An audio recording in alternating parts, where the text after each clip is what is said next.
Hola, sean bienvenidos a otro episodio aquí en Fuente Universal Podcast. Mi nombre es Hans, aquí en compañía de Anónimo. ¿Cómo estás? Bueno, muy buenos días, buenas tardes, buenas noches a todos y a todas, nuestros hermanos y hermanas internacional y nacionalmente y en otras partes del mundo, que va a llegar un momento este podcast a sus oídos para saber la verdad. Pues gracias a la gran divina, pues estoy muy bien, ahí luchando como siempre para luchar de este mundo terrenal que vivimos, que es el gimnasio psicológico, en lo que hablamos el conocimiento gnóstico. Y pues agradeciendo esta gran oportunidad una vez más, estar aquí con los hermanos presentes. Gracias, Hans, por la oportunidad otra vez. Y espero que les sirva de ayuda toda la información que le vamos a dar el día de hoy. Gracias. Y Ariel, ¿cómo has estado? Buenas, pues aquí nuevamente nos volvemos a reencontrar, ¿verdad? Nos hemos perdido por un buen momento, un buen tiempo, pero lo bueno que aquí estamos nuevamente, ¿verdad? Y bueno, pues yo digamos de que he tenido unos altibajos, pero algo leve, pero ahí de salud estoy muy bien. Y bueno, pues hoy vamos a hablar de un tema interesante, entonces ahí seguiremos entonces. Gracias, Ariel. Y lo que nos convoca hoy es el mítico continente de la Atlántida. ¿Qué fue lo que pasó? ¿Dónde estuvo ubicada? ¿Y cuáles son los secretos que nos puede ocultar este continente perdido? Y todo esto surge en el año 360 a.C., cuando Platón da forma a Timeo y Critias, los dos diálogos considerados como los más influyentes de toda la filosofía y la ciencia.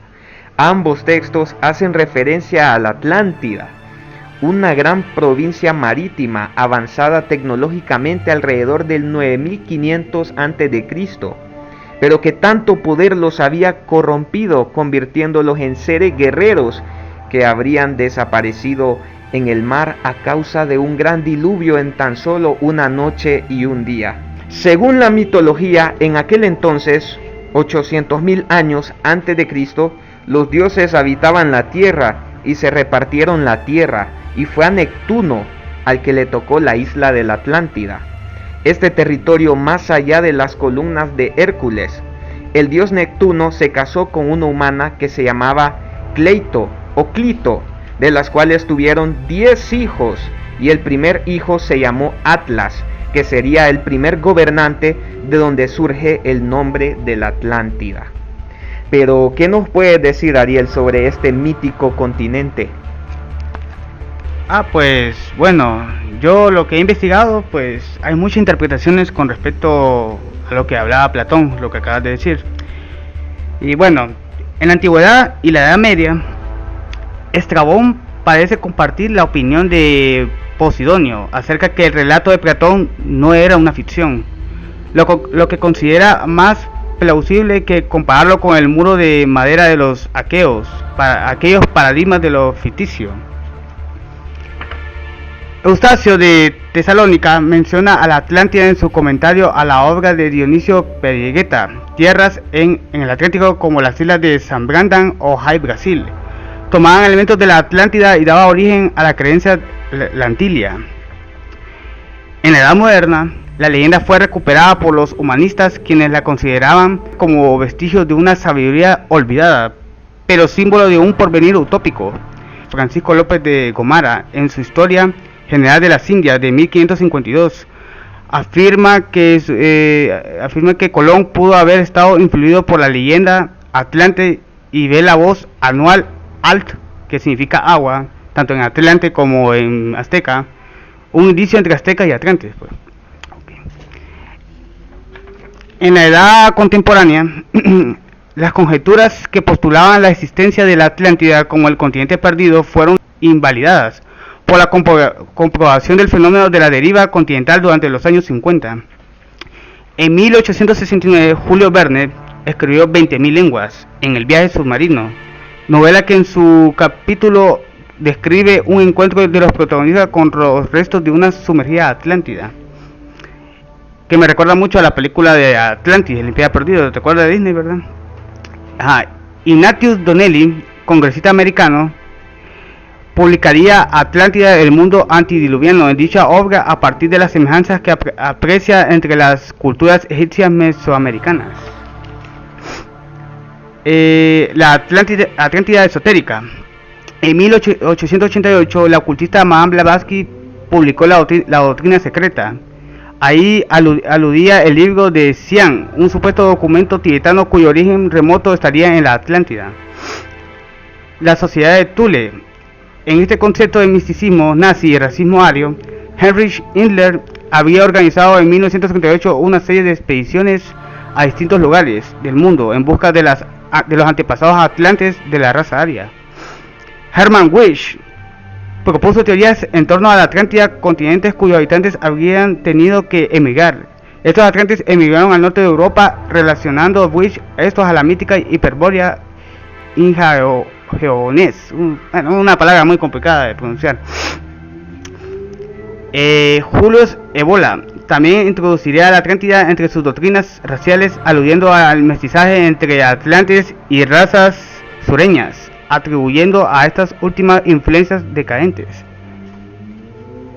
El famoso Edgar Cayce, que era una persona que predecía muchas cosas, y predijo bastantes que acertaron, con respecto a la Atlántida.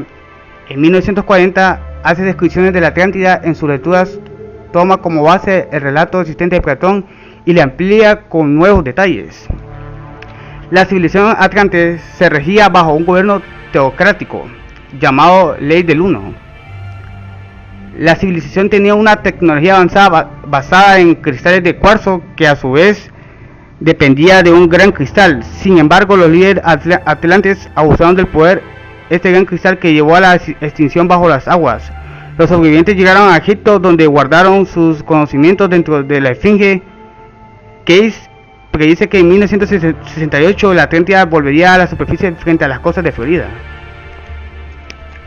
Sí, eso muchos creyentes de la Atlántida dicen que debajo de la Esfinge hay evidencia de que la Atlántida en realidad existió. Pero como sabemos, hay una gran censura mundial y no sabemos cuántas cosas nos puede estar ocultando el país de Egipto, porque vivimos en una gran censura y eso ha quedado demostrado. Correcto, de hecho las pirámides de Egipto ya estaban vivieron durante la era de la Atlántida, pero no se sumergió, o sea, cuando bajó el agua, supuestamente cuando se destruyó la Atlántida, las pirámides de Egipto sobrevivieron y ahí están, o sea, en sí se dicen de que los atlantes fueron los que construyeron las pirámides de Egipto, ¿verdad? Muy interesante lo que me acabas de decir. Muchos investigadores han llegado a esa conclusión, que los egipcios no construyeron las pirámides, sino que ellos las hallaron y las reutilizaron. Muy interesante lo que me has dicho. Así es. Entonces, y otra cosa, también algo que para agregar un poco con respecto al Triángulo de las Bermudas, que también fue parte de la Atlántida, también se hundió, pero no sé qué artefacto hay ahí, que es lo que succiona los barcos y los aviones, dicen, cuando pasan por esa zona, ¿verdad? Y también unas ruinas que hallaron abajo de la isla de Cuba. No sé si te acuerdas de esas ruinas que existen y que lo han censurado o sea, no les conviene que uno sepa todas estas cosas, pues. Y bueno, siguiendo lo de Cayce, ¿verdad? Sobre lo que él predijo, que en el año 68 iba otra vez a sumergirse la Atlántida, ¿verdad?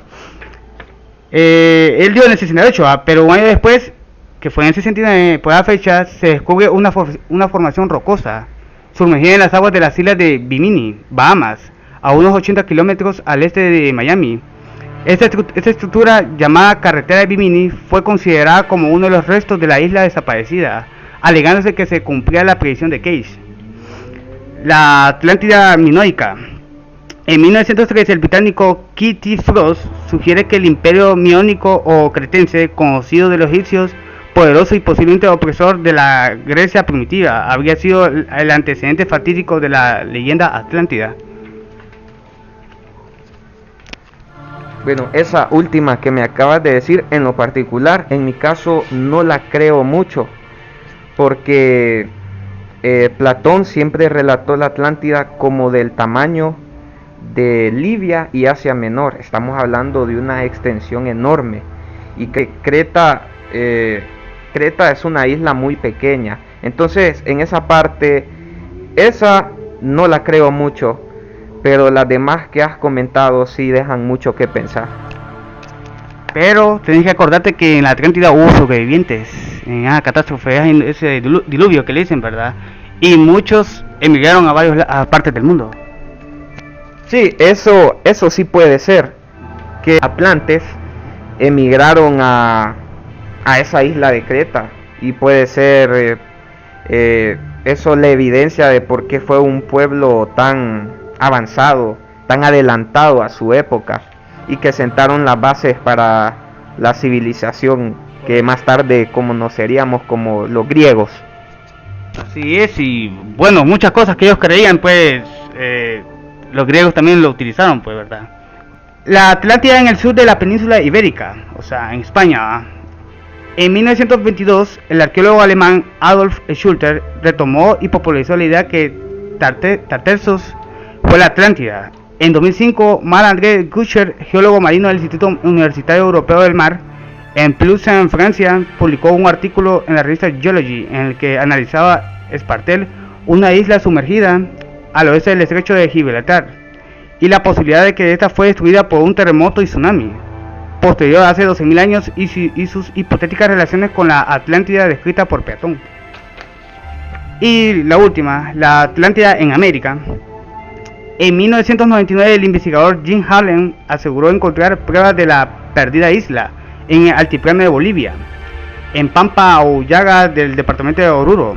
La teoría se apoya en varias fuentes y resultados de investigaciones respecto a la formación mineralógica en las montañas que rodean al altiplano, y la correspondencia entre la planicie rectangular del altiplano y al lado del lago Popó, y la descripción y de la planicie rectangular dada por Platón.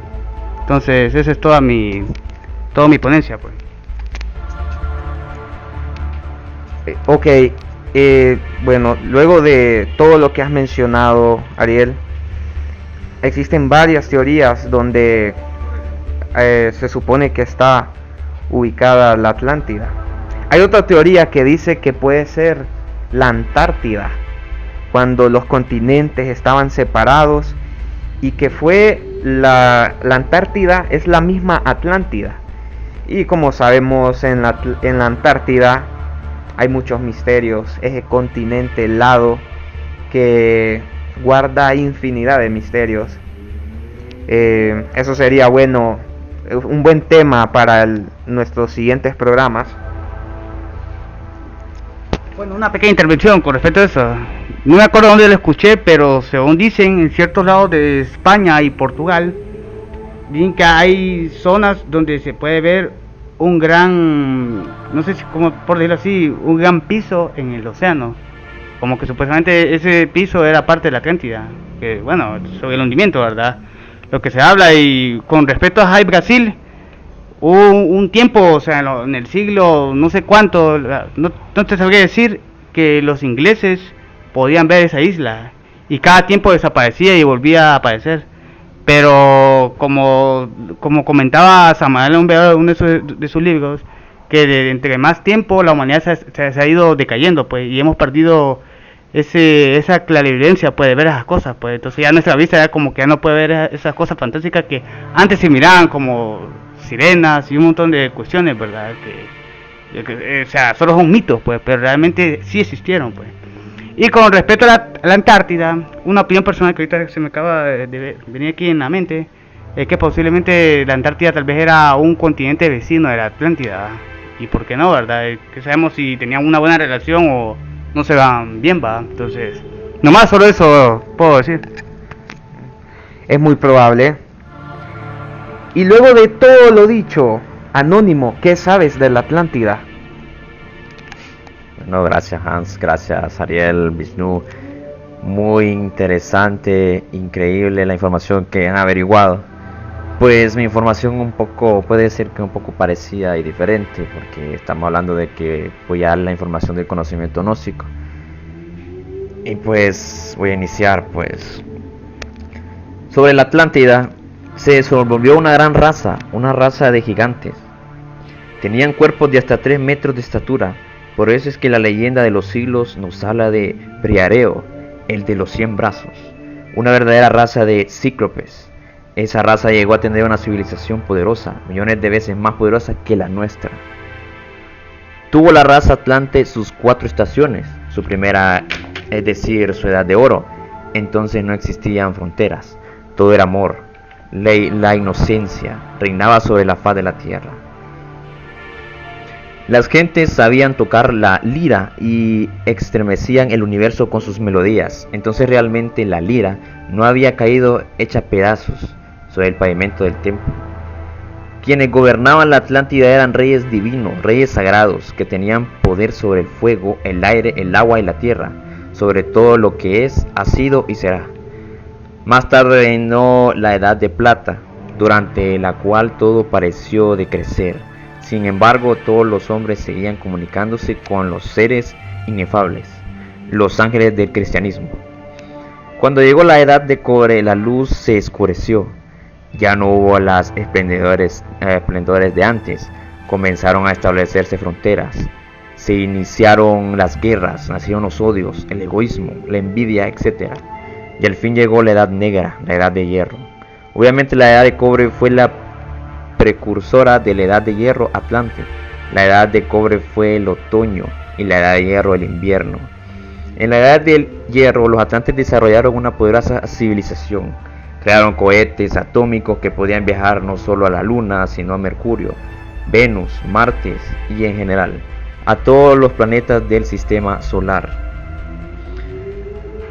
Y pues con el permiso voy a decir unas palabras de un bello libro que se llama Educación Fundamental.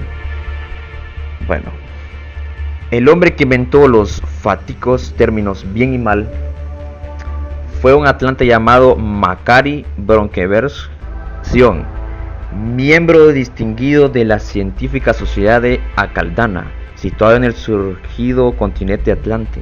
Jamás sospechó el viejo sabio Acalco el daño tan grave que iba a causar a la humanidad con el invento de sus 2 palabritas. Los sabios atlantes estudiaron profundamente todas las fuerzas evolutivas, involutivas y neutras de la naturaleza. Pero a este viejo sabio se le ocurrió la idea de definir las 2 primeras en los términos bien y mal. A las fuerzas de tipo evolutivo lo llamamos buenas, y a las fuerzas de tipo involutivo los bautizó con el término malas. A las fuerzas neutras no les dio nombre alguno. Dichas fuerzas se procesan dentro del hombre y dentro de la naturaleza, siendo la fuerza neutra el punto de apoyo y equilibrio. Muchos siglos después de la sumersión de Atlántida, con su famosa Poseidonis, de la cual habla Platón en su República, existió en la civilización oriental Ticleamishayana un sacerdote antiquísimo que cometió el gravísimo error de abusar con los términos bien y mal, utilizándolos torpemente para basar sobre ellos una moral. El nombre de dicho sacerdote fue Armanatodra. Con el devenir de la historia, a través de los innumerables siglos, la humanidad se vició con esas palabritas y las convirtieron en el fundamento de todos sus códigos morales. Hoy en día estas 2 palabritas las encuentra uno hasta en la sopa. Y pues hablaron de las pirámides, me gustaría hablar un poco también de una pequeña información de las pirámides. Y aquí va pues. Las pirámides de Egipto fueron construidas por los atlantes muchísimos millones de años antes de Jesucristo. Consideremos que la Gran Pirámide data de unos 27.000 años antes de Cristo y las otras tienen poco más o menos edades similares. Sin embargo, y aunque parezca increíble, las pirámides de México son más antiguas, no fueron construidas como se dice por el año 1325. Absolutamente no. Son mucho más antiguas que las egipcias y fueron construidas directamente por los atlantes. Quienes digan que la gran Tenochtitlán fue fundada por allá en el año 1325 están completamente equivocados. Y si hay quienes afirman que fue en el año 1400, en el año 1500, están mucho más equivocados. Y pues por los momentos, más adelante puedo darle más información. Gracias, Hans. Qué interesante lo que nos acabas de comentar. Definitivamente muchas de las cosas que nos acabas de decir concuerdan con muchos investigadores. Y como tú dijiste, no hay cultura en el mundo que no tenga su particular Atlántida. Si te vas a la zona del Pacífico, por ejemplo los Rapa Nui, los habitantes de la isla de Pascua, ellos te hablan de Hiva, el continente que se hunde, siempre a causa o consecuencia de unos dioses mal encarados que castigan la soberbia del ser humano. Si te vas al Titicaca, a la zona de los Aymaras, ellos mismos te hablan de Atlanticú, los toltecas. Escuché que mencionaste que los atlantes eran seres muy altos.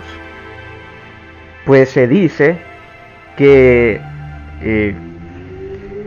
los toltecas eran atlantes. Y lo podemos ver en la cultura cómo representan a los toltecas de una forma gigante. Siempre los representan de una forma gigante, y concuerda con lo que acabas de decir, porque muchos investigadores creen que los atlantes medían más de 3 metros. Los aztecas nos hablan de que sus antepasados habían venido a una isla a oriente, porque ellos están en América, que se llamaba Atlán. Si te vas a Egipto, te hablan de Kefkiu, ese continente que está más allá de las columnas de Hércules. Evidentemente, las columnas de Hércules son el estrecho de Gibraltar. Más allá de las columnas de Hércules puede ser en mitad del Atlántico. Vemos que las tradiciones del pasado, no una ni dos, muchas, nos hablan de la existencia de este continente. Y recordemos que la mitología puede estar basada en hechos reales, como por ejemplo Troya, que se creía o la consideramos que era un mito nacido de la enorme imaginación de Homero, y hoy, gracias al empeño del arqueólogo aficionado Heinrich Schliemann, Troya es una realidad.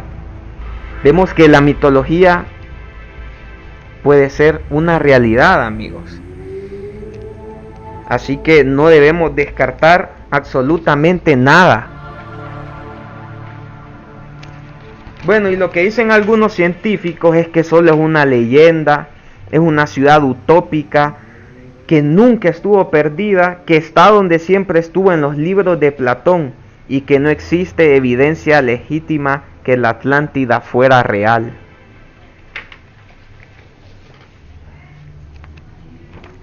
¿Me puedes dar algunas conclusiones sobre este interesante tema, Ariel? No, pues cuando ustedes hablaron de que los atlantes tenían una altura de 3 metros, solo me recuerda a los Nefilín de la Biblia, ¿verdad? Qué curioso, ¿verdad? Que ya estaban en el tiempo, creo que de Noé, ¿verdad? O Adán y Eva, parece, ¿verdad? O sea que sí, todo se confabula, pues, en el mismo tiempo, pues.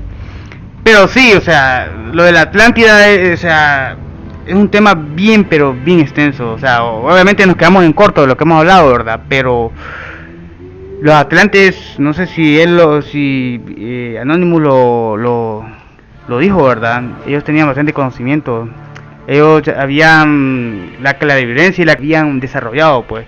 Ellos tenían un contacto, podían viajar a la cuarta dimensión, ¿verdad, Anónimo? Sí. A la cuarta dimensión, va. La cuarta dimensión. Ellos viajaban a la cuarta dimensión y, bueno, ¿para qué? Eran gente despierta, pues.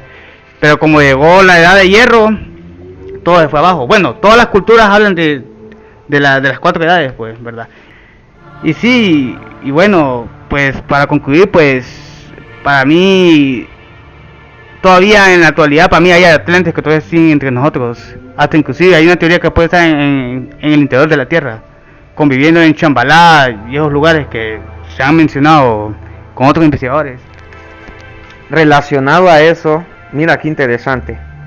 Algunos creyentes piensan que había varias razas atlantes, al menos 7 razas, que sobrevivieron a la catástrofe que destruyó su mundo y que fueron arrastrados a la orilla hasta lugares remotos, llevando consigo sus conocimientos superiores a alguna de las culturas nuevas y emergentes del mundo.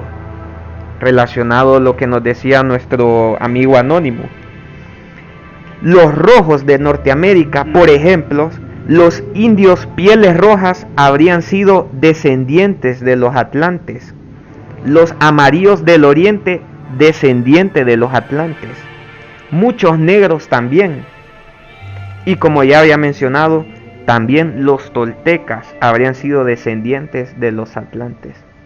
Vemos cómo van concordando las cosas y cómo este misterio nos va dejando pistas en todas las culturas del mundo. ¿Y qué nos puedes decir? ¿Alguna conclusión, Anónimo? Sí, con mucho gusto. Quería hablar de una experiencia vivida de nuestro maestro, venerable maestro Samael Aumbeor. Pues ahorita lo voy a contar. Aquí dice, como dice, esta información la averigüé, la encontré. Y pues dice así. Yo viví en la Atlántida y puedo dar testimonio de eso. En una de aquellas ciudades había un cosmopuerto maravilloso. De ese cosmopuerto salían naves cósmicas, cohetes atómicos, a uno u otro planeta del sistema solar. A mí me gustaba llegar a una especie de caravansing, así se llamaban a los restaurantes de aquella época, y de ahí contemplábamos a través de grandes ventanas de vidrio todo el cosmopuerto. Me gustaba ver cómo salían esos cohetes rumbo a la luna. Al principio eso causaba gran asombro y no se sentía sino los gritos de las multitudes. Después se volvió muy común. En la Atlántida hubo una civilización que ni remotamente sospechan los seres humanos de esos tiempos. Las casas de los atlantes estaban rodeadas siempre de muros y de murallas. Tenían jardines delante y detrás de ellas. El continente atlante se extendía y orientaba hacia el austro y los sitios más elevados hacia el septentrión. Sus montes extendían en grandeza, elevación y número a todos los que existen actualmente. Los leones arrastraban los carruajes. Ustedes ven los leones hoy en día furiosos, terribles, pues en la Atlántida los leones servían como animales de tiro. Arrastraban los carros en que andaban los reyes y algunos ciudadanos. Esos animales en aquella época eran domésticos. Los perros eran mucho más grandes, enormes. Ahora son pequeños. Eran en aquella época mastodontes. Servían para defender las casas de los ciudadanos. Eran furiosos. Los caballos también existían, pero eran gigantescos. Existían elefantes enormes. Los mamuts, antecesores de los elefantes, abundaban mucho en las selvas y montañas. Eran enormes. Los atlantes aprendieron a desgravitar los cuerpos a voluntad. Con un pequeño aparato que cabía en la palma de la mano, podían levitar cualquier cuerpo, por pesado que éste fuese. Los atlantes, expertos en trasplantes, no solo trasplantaban vísceras, como el corazón, riñones o páncreas, etc., sino que también aprendieron a trasplantar cerebros. Esto de trasplantar cerebros fue ya el colmo de la ciencia de los trasplantes. Así hubo sujetos que pudieron continuar viviendo en cuerpos diferentes y sin interrupción, trasplantando sus cerebros de un organismo a otro. La ciencia de los atlantes fue formidable. Aún hay cavernas secretas en el Himalaya, donde se conservan ciertos aparatos mecánicos que pueden transmitir telepáticamente el conocimiento a quien lo desee. No necesitaban pues devanarse tanto los sesos para adquirir conocimiento. En el campo de la física nuclear consiguieron el alumbrado atómico en forma masiva. Todas las ciudades usaban el alumbrado atómico. Los campos estaban iluminados por energía nuclear, sus casas por energía atómica. Las lámparas atómicas iluminaban los palacios y los templos de paredes transparentes.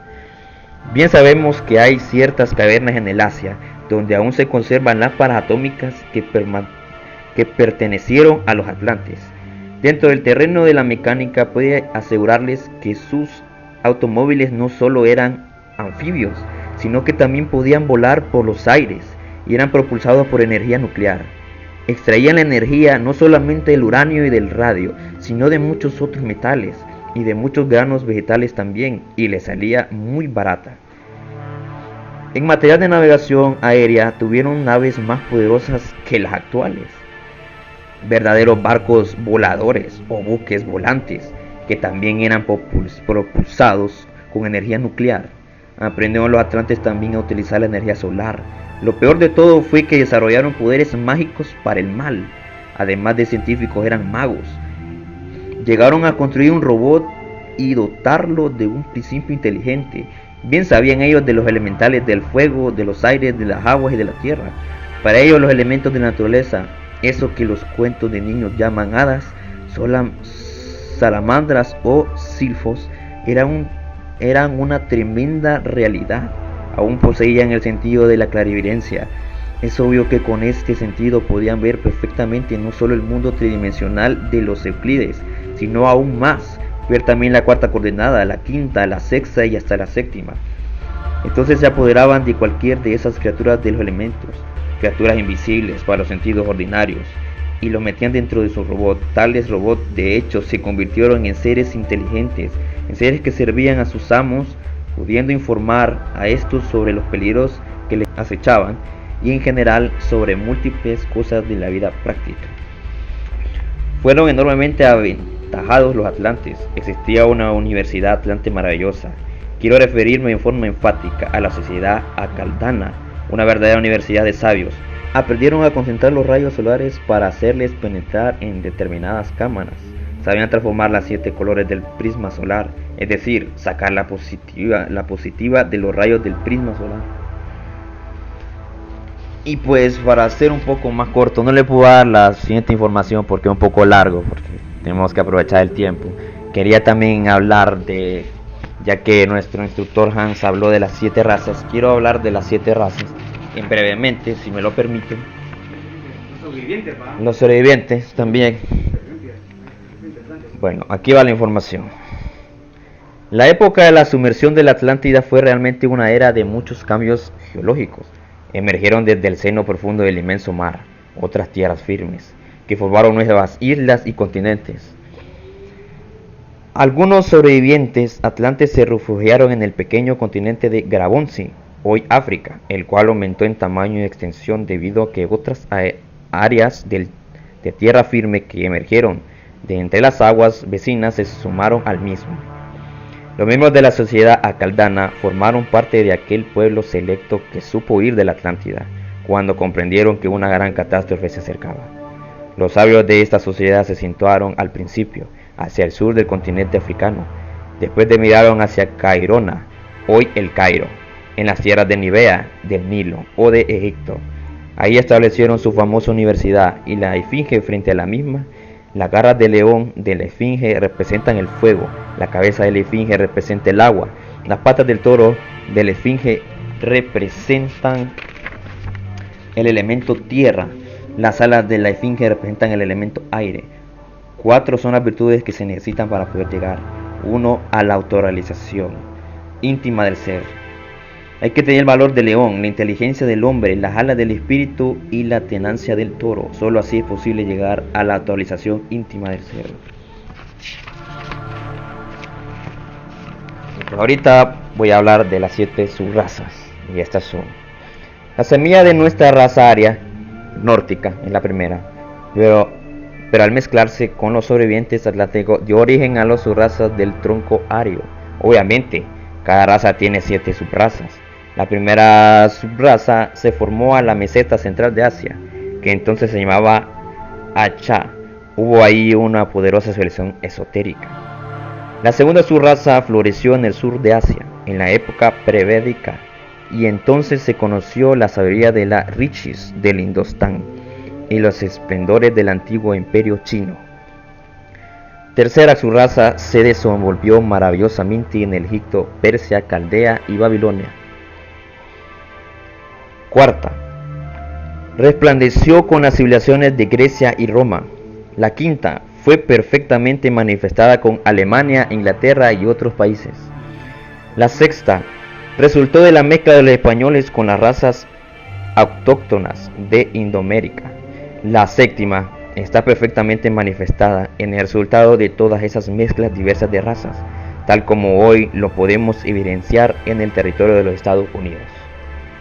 Ostensiblemente las 7 ramas del tronco ario ya existen plenamente y eso está completamente demostrado. Es pues esta la última subraza de nuestra actual raza aria. Esto merece ser reflexionada detenidamente para todos. Las multitudes arias que habitan sobre la faz de la tierra, separadas de su tallo padre, los atlantes, tiene ya algo más de 1 millón de años de existencia y con toda la perversidad característica de los últimos tiempos se encuentra en vísperas de su aniquilación total. La raza aria, en vez de evolucionar, ha involucionario y su corrupción es peor ahora que la de las atlantes. Su maldad es tan grande que ya llegó hasta el cielo. La raza aria será destruida para que se cumpla la perfecta que Ramú hiciera en la sumergida Atlántida. Si ellos se olvidaron de que deben ser superiores, no por lo que adquieren, sino por lo que dan, la misma suerte les tocará. Bueno, eso es todo. Muchas gracias por su tiempo, hermanos y hermanas que nos escuchan en todos lugares del mundo. Gracias Anónimo. Qué interesante, la verdad, no me canso de repetirlo. Y tú sabes que yo soy una persona escéptica, pero deja pensando cómo Samael tuvo ese conocimiento que la verdad concuerda mucho con muchas cosas que científicos creyentes han mencionado. Definitivamente es interesante haber escuchado ese fragmento de las enseñanzas gnósticas que definitivamente dejan pensando. ¿Y quieres agregar algo, Ariel? Correcto, con respecto a lo que él leyó, que es interesante y bueno, da mucho que pensar, va. Ramú era el mismo Noé, el Noé bíblico que tanto habla. O sea que estamos hablando de que lo que nos contó la Biblia es lo que le pasó a la Atlántida, pues, el diluvio universal, lo que destruyó, porque ya la cuarta raza, que en el caso de la Atlántida, ¿verdad? Lo explica Samael Beor, pues era la cuarta raza. Nosotros somos la raza aria, o sea, la quinta. Para una pequeña aclaración, porque yo también estudié el conocimiento gnóstico. Entonces, solo es pequeño apunte, pues, que Ramú era el mismo Noé, el que les advirtió de una catástrofe. Siguieron bebiendo, divirtiendo y después llegó el diluvio, ¿va? Entonces, bueno, pues fue un honor haber estado aquí con ustedes en esta noche, ¿verdad? Y bueno, gente interesante estuvo el tema y claro que en un futuro vamos a seguir hablando de este tema con más amplitud, ¿verdad? Con más conocimiento. ¿Los atlantes tuvieron ayuda extraterrestre?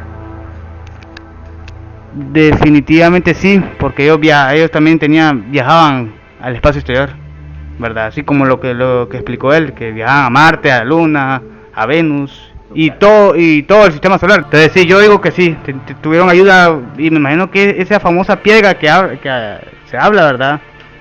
Parece que yo le expliqué, ¿verdad? Yo que es algo del exterior, no es de aquí, de la Tierra. Entonces, esa es la opinión que te puedo dar. Sí, y no podemos olvidar que los atlantes tenían un metal llamado oricalco. Correcto. El oricalco ¿Y la misma piedra que se habla? es la misma. Es la misma piedra sí que hablan aquí, las investigaciones que dimos. Ok. Que por cierto Samael también lo menta, ¿no? Sí. Samael Beor también menta en su conocimiento sobre la piedra. Esa piedra no se ha podido replicar actualmente. El oricalco está compuesta de 3 metales combinados y aún la ciencia no sabe cómo combinar esos metales. ¿Qué clase de conocimiento tenían los atlantes para lograr enlazar esos 3 metales y crear ese llamado oricalco? Interesante. Y una cosa más, ¿y será posible de que en la Triángulo de Bermudas esté esa famosa piedra oricalco? Y que posiblemente es lo que succiona a las naves y a los barcos.